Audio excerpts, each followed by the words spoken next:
je vais vous raconter une histoire très personnelle qui m'est arrivée lorsque j'étais exposé, pour la première fois, à cette possibilité quantique.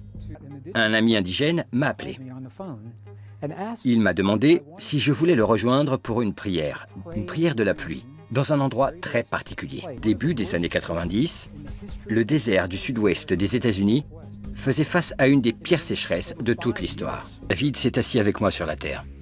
Il a ensuite enlevé ses chaussures, puis il est rentré dans la roue de médecine, les pieds nus.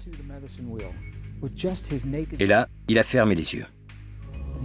Il a effectué une prière, un mudra, seulement pendant quelques secondes. Puis, il s'est retourné et il m'a regardé. Et soudainement, il m'a dit « J'ai faim, on va manger ?» Je lui ai dit que je pensais qu'il allait prier pour la pluie. Et il m'a répondu « Non, si j'avais prié pour la pluie, il n'aurait jamais plu. »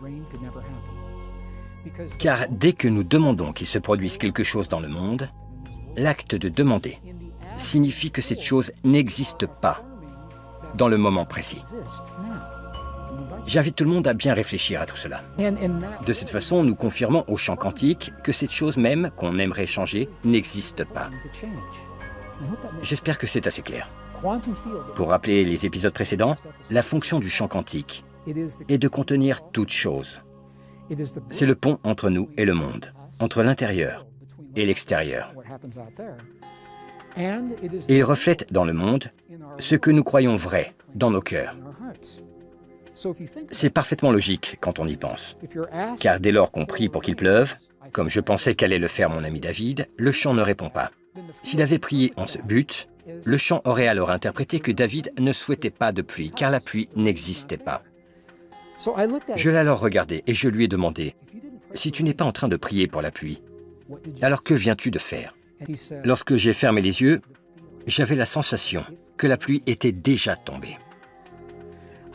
Je ressentais que j'étais dans mon village, que j'avais les pieds nus, dans la boue, et que cette boue était là à cause d'une pluie abondante. Puis il m'a dit, je pouvais sentir la même odeur que lorsque la pluie coule sur les murs en terre des maisons de mon village.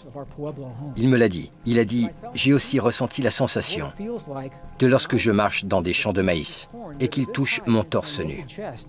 Et c'est grâce à cette pluie abondante qu'ils ont pu atteindre une telle hauteur.